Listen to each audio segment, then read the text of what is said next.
warahmatullahi wabarakatuh. Selamat sore Ibu. Sore. Ketemu lagi dengan saya dalam pertemuan peningkatan kapasitas keluarga atau yang disingkat dengan FTS. Saya ucapkan terima kasih sudah berkenan hadir meluangkan waktunya untuk mengikuti pertemuan ini dalam keadaan semangat, sehat, walafiat. Amin. Ya. Sebelum kita mulai, marilah kita panjatkan puji dan syukur atas kehadirat Allah Subhanahu wa taala karena berkat rahmat beliau kita masih diberi kesehatan, kebugaran untuk bersama-sama belajar dalam pertemuan ini. Ibu-ibu, hari ini kita memasuki modul 5 sesi terakhir atau sesi 14. Jadi selama beberapa bulan kemarin kita sudah belajar bersama-sama modul 1, modul 2, modul 3 dan sekarang kita tiba di modul terakhir, modul 5 yaitu sesi 14. Nah, di sini Ibu, sesi 14 yaitu yang berjudul pentingnya kesejahteraan lanjut usia. Tahu dengan lansia? Tahu. Oke, coba saya tanya dulu. Umur lansia itu berapa? 60 tahun ke atas. Iya, 60 tahun ke atas. Iya. Nah, jadi benar sekali Bu. Ya. Jadi menurut Undang-Undang Nomor 13 Tahun 1998 tentang kesejahteraan lanjut usia itu lansia berumur 60 tahun ke atas. Artinya minimal 60 tahun ke atas umur, bukan ke bawah. Ya. Itu menurut undang-undang atau peraturan Kementerian Sosial Republik Indonesia. Nah, tapi ada lagi peraturan komponen PKH, Ibu. Kalau peraturan komponen PKH itu dikategorikan lansia umur 70 tahun ke atas. Jadi jangan salah tanggap kenapa peraturan berbeda-beda, itu memang dari Kementerian Sosial. Jadi untuk lansia kategori umum 60 tahun ke atas, untuk lansia PKH 70 tahun ke atas. Oke, di sini di rumah ada ibu-ibu orang tua yang lansia? Ada. Ada. Iya. Nenek, kakek? Nenek. Nah, jadi mungkin itulah yang bisa dikatakan dengan lansia atau yang bahasa itu orang tua, kita bahasanya.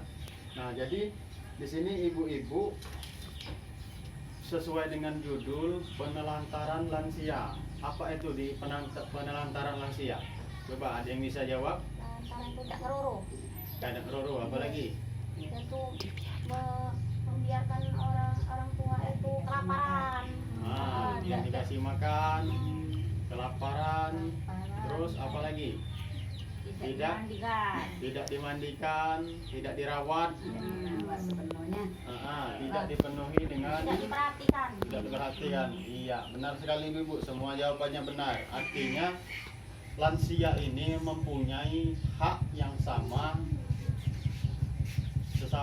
hak yang sama melekat pada lansia. Artinya lansia juga mempunyai hak sama dengan kita, walaupun berbeda dengan umur. Dia mempunyai hak untuk hidup, hak untuk berkreasi, hak untuk mendapatkan kasih sayang, perhatian, peduli. Nah, itu juga hak. Nah, artinya kalau seandainya ada orang di sekitar itu lebih disebut lagi dengan keluarga, anak cucu, tidak memenuhi hak-hak lansia tersebut, itu bisa melanggar undang-undang. Ada peraturannya ibu-ibu, apabila orang di sekitar lansia tersebut tidak memenuhi hak-haknya sebagai lansia, itu melanggar undang-undang. Artinya orang di sekitar itu lebih spesifik lagi keluarga, anak, cucu, dan lain-lain. Nah, jadi si lansia ini ada dua kebutuhan, mungkin sama seperti kita, kebutuhan psikologi dengan kebutuhan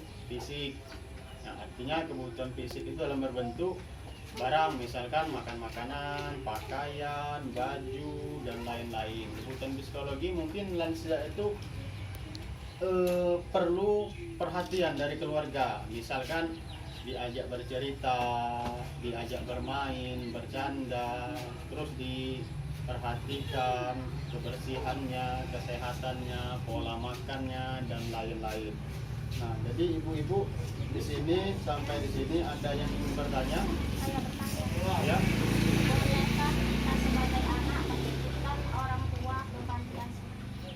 Nah, jadi pertanyaannya, bolehkah menitipkan orang tua ke panti jompo, ke panti asuhan? Kalau panti asuhan untuk anak-anak, kalau panti jompo untuk lansia. Oke. Nah, di sini ibu-ibu, di sini ada dua kategori, terlantar dan diterlantarkan. Nah, ini berbeda makna. Kalau terlantar itu bisa kita menemukan lansia di pinggir-pinggir jalan. Itu terlantar, artinya tidak ada keluarga yang mengurusi, tidak ada teman dan lain-lain, dia sendirian sebatang kara di tengah jalan. Itu berarti bisa kita rujuk ke panti jompo. Nah, ada juga ditelantarkan. Ditelantarkan itu artinya keluarganya itu masih ada, tapi sengaja tidak dirawat. Bisa juga dikatakan keluarganya masih sehat, masih bisa memenuhi kebutuhannya, tapi dititipkan ke panti jompo. Sebenarnya itu bukan pilihan bagi si lansia tersebut, karena lansia tersebut biasanya tidak ingin dititipkan ke panti jompo karena dia masih ingin bersama keluarganya. Itu bisa dikategorikan itu sebagai ditelantarkan tadi, karena kita dengan sengaja, kalau kita mampu merawatnya, apa salahnya kita rawat. Kalau seandainya tidak ada lagi keluarganya, baru bisa dirujuk ke panti jompo. Mungkin ibu-ibu sampai di sini paham?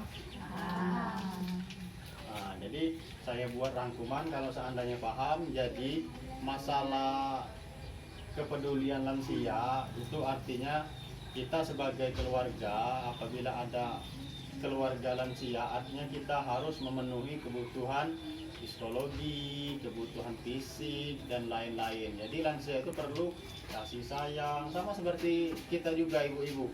Kita perlu perhatian dari orang tua, dari keluarga. Lansia juga sama, karena dia juga lansia ini kadang-kadang sensitif. Sensitif gimana? Kadang-kadang dia selalu merasa bersalah apabila melakukan sesuatu. Dia juga mudah cemas. Mudah cemas bagaimana? Karena dia merasa kadang-kadang dia tidak dibutuhkan lagi, dia tidak berguna lagi, kadang-kadang dia dianggap remeh, tidak dianggap di keluarganya karena sudah merasa tua, fisiknya juga sudah tidak kuat lagi. Nah, jadi di sini kita perlu perhatikan jangan sampai orang tua kita atau lansia di sekitar kita terlantarkan dengan sengaja. Jadi apa salahnya kita peduli? Sebenarnya ibu-ibu, salah satu lansia itu sebenarnya tidak mengharapkan materi kemewahan, dia cukup mengharapkan kasih sayang dari anak-anaknya. Nah, bagaimana dia merawat anaknya dulu, itu juga anaknya juga merawat dia dulu. Nah, artinya si lansia tersebut ingin cuma merasakan kepedulian dan kasih sayang dari keluarganya. Sampai di sini ibu-ibu, saya akhiri. Wassalamualaikum warahmatullahi wabarakatuh. Waalaikumsalam warahmatullahi wabarakatuh.